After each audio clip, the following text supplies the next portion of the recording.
friend of mine, but they don't do very much business in terms of business with us. Russia থেকে অপরিশোধিত জ্বালানি তেল কেনায় Trump ভারতের উপর অতিরিক্ত 25% পাল্টা শুল্ক আরোপ করেছেন। ফলে ভারতের কিছু পণ্য নতুন করে শুল্ক বেড়েছে 50%। এছাড়া স্বাভাবিক শুল্ক আছে আরও 10%। এই হিসেবে 100 টাকার মূল্যের ভারতীয় কোনো পণ্য আমেরিকার বাজারে প্রবেশ করার সাথে সাথে তার দাম হবে 160 টাকা। একই পণ্য বাংলাদেশি হলে তার দাম দাঁড়াবে 136 টাকা 50 পয়সা।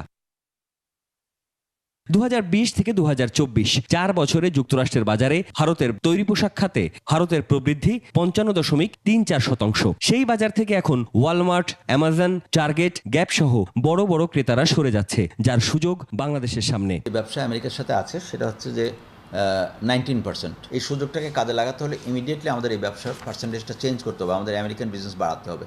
আমরা অ্যাটলিস্ট আমি যেটা মনে করি 25 থেকে 30% আমাদের ইমিডিয়েটলি শিফট করতে হবে। তবে কারখানা মালিকরা বলছেন সক্ষমতা, আধুনিকতা আর মানের বিচারে চীনের বাজারের একটি বড় অংশ বাগিয়ে নেবে ভিয়েতনাম। একইভাবে ভারতের অর্ডারের বড় অংশ চলে আসতে পারে বাংলাদেশে। তবে এখন বাংলাদেশের যে উৎপাদন ক্ষমতা, তাতে অর্ডার বাড়লেও ক্রেতার চাহিদা মেটানো কঠিন হবে। আর তাই 5 আগস্টের পর বন্ধ হয়ে যাওয়া কারখানাগুলোকে সুবিধাজনক ব্যবস্থাপনায় চালু করার তাগিদ তাদের। 163টা ফ্যাক্টরিকে যদি আমি আবার চালু করতে পারি, সবটা না পারি, 50%, 70% যদি ফ্যাক্টরি চালু করতে পারি, আমি অ্যাডিশনাল অনেকগুলো ক্যাপাসিটি পাবো এবং এই ফ্যাক্টরিগুলোও কিন্তু তারা বিপদ থেকে উদ্ধার হবে। এখন যে স্টিগমার মধ্যে আমরা আছি, ওটা কি ব্রেক করা সম্ভব? বৃহত্তর স্বার্থ বলে একটা কথা আছে।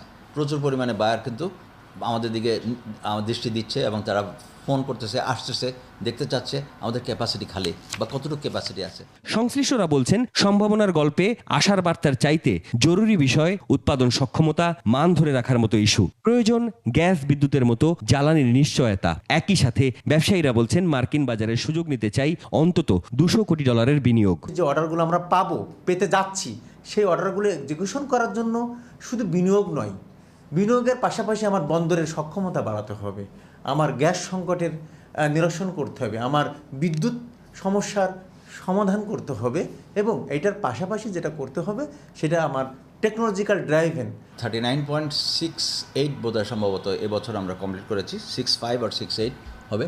তো এই জায়গায় আমরা খুব দ্রুত কিন্তু এটাকে 50 বিলিয়নে উন্নীত করতে পারবো। 2024-25 অর্থ বছরে মার্কিন বাজারে দেশের পোশাক রপ্তানি বেড়েছে প্রায় 14%, আর চলতি 2025-26 অর্থ বছরের প্রথম 5 মাসে প্রবৃদ্ধি 21%।